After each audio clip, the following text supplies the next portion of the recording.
This is Applied Psychology with 5 lessons we can learn from Jacinda Ardern using positive psychology. Jacinda Ardern, the former Prime Minister of New Zealand, provides a remarkable case study for the application of positive psychology principles in both personal and professional life. Across various aspects of her journey, Ardern exemplifies traits such as authenticity, resilience, empathy, and a focus on well-being, which are central to positive psychology.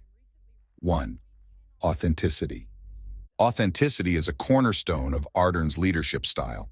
She remains true to her values and beliefs, displaying transparency and honesty in her actions and decisions. An exemplary instance of this was Ardern's response to the Christchurch mosque shootings in 2019.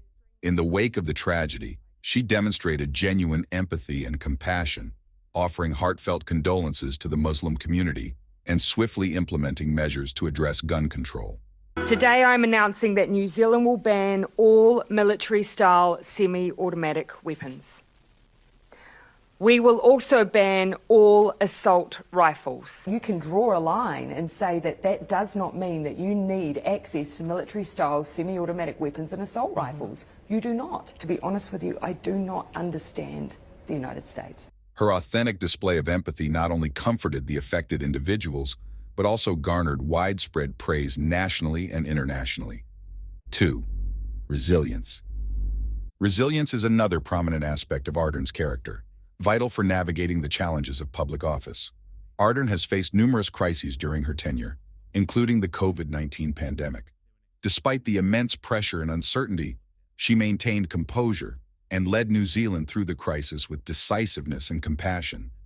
Ardern's resilience was evident in her ability to adapt to rapidly changing circumstances, instill confidence in the public, and implement effective strategies to curb the spread of the virus while minimizing the economic impact. Pleased to know that we do consider both the Tooth Fairy and the Easter Bunny to be essential workers. Use the casual attire.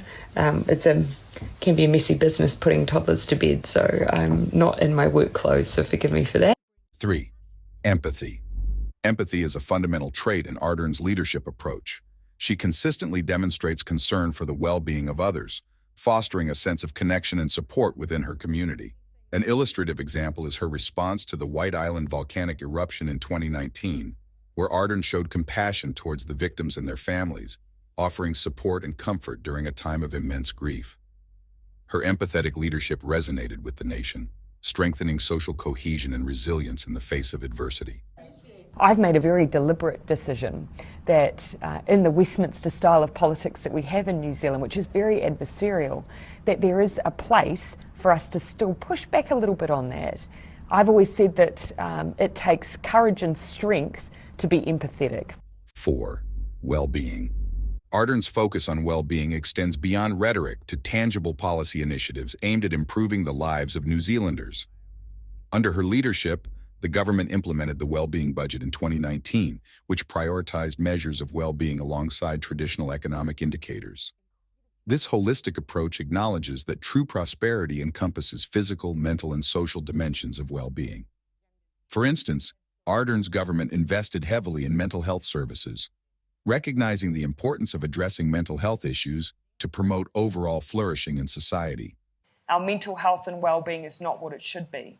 So our plan is through the well-being work that we're doing, a living standards framework, and our well-being budget, where if you're a minister, you want to spend money, you have to prove that you are going to improve intergenerational well-being. 5. Leadership. Ardern's leadership is grounded in a strengths-based approach, which emphasizes leveraging the talents and abilities of individuals and communities to achieve common goals.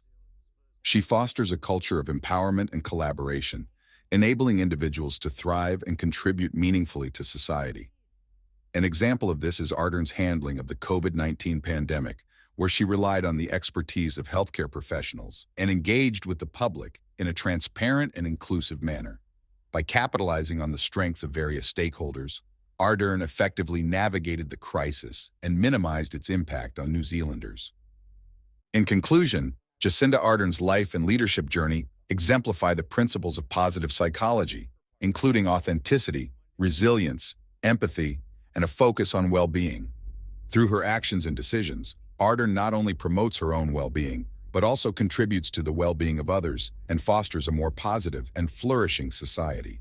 Her leadership serves as a compelling demonstration of how positive psychology can inform effective governance and inspire positive change in the world. Now, I cannot determine what will define my time in this place, but I do hope I've demonstrated something else entirely, that you can be anxious, sensitive, kind, and wear your heart on your sleeve. You can be a mother or not. You can be an ex-Mormon or not. You can be a nerd, a crier, a hugger. You can be all of these things.